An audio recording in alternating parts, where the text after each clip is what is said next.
The second episode of Tribe 9 confirmed something that I was afraid of when I was watching the first episode, and that's that this is very much a show made for young kids. I don't think that's inherently a bad thing, as there's a lot of really good kids shows out there. I just haven't consistently watched shows made for grade schoolers since I was in grade school.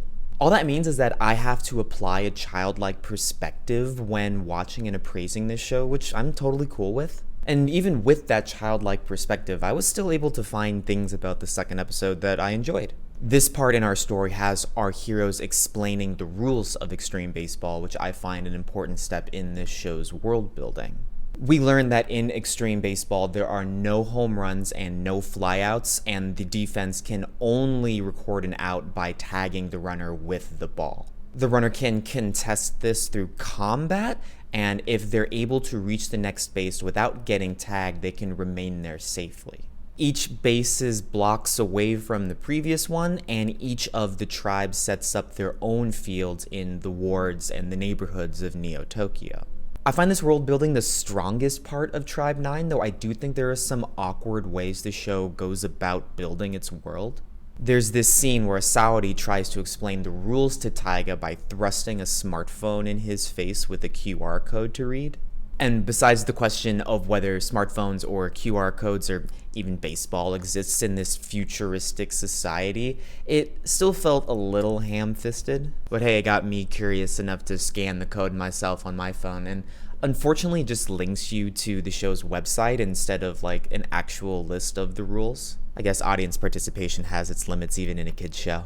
Beyond the world building, however, there wasn't very much that I could latch onto in the second episode. Tribe 9 advertises itself not primarily, but probably secondarily as a comedy, but I don't find much of the juvenile humor very funny. For example, there's this running joke of Shun always vomiting from his hangovers, but because this is a kid's show, we learned that his hangovers don't come from drugs or alcohol, but coffee, which I guess is kind of a drug in itself. And if this is their attempt to get the adults in the audience to laugh, I guess it's just not working on me.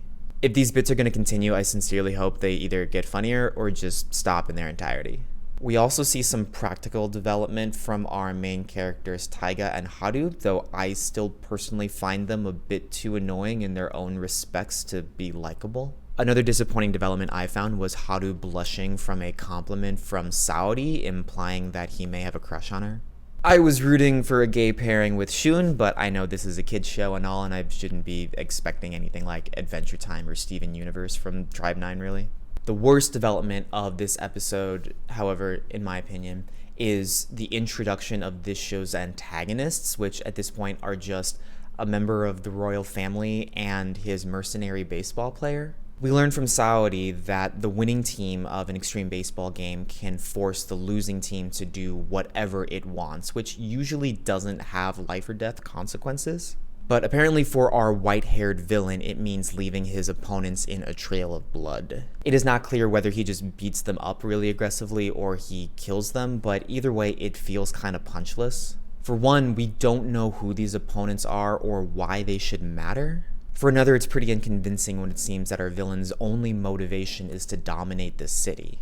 And it's especially confusing to find that he has some sort of affiliation with the royal family, which one would think already dominates the city. Ultimately, I don't really care about our masked villain or really any of our antagonists so far. And it doesn't seem as if our main characters care that much either. When he finally faces Shun just kind of makes a joke about it.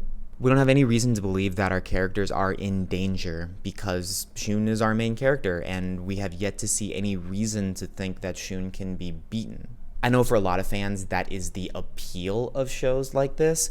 It's just not for me, I guess.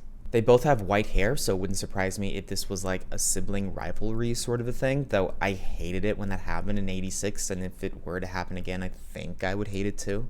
Ultimately, I don't think episode 2 was nearly as entertaining or rewarding as the premiere. I know that a show like this needs a slower expository episode because it exists in a world that doesn't have any logic in our own. But all of the good stuff so far happened in the premiere. Looking at the poster, there does seem to be one main character that we have yet to meet, and I'm hoping that they're able to introduce something new and fresh in this show. I'm also still hopeful that Tribe 9 as a whole will turn into the mindless, futuristic baseball show that we were all promised in the first episode.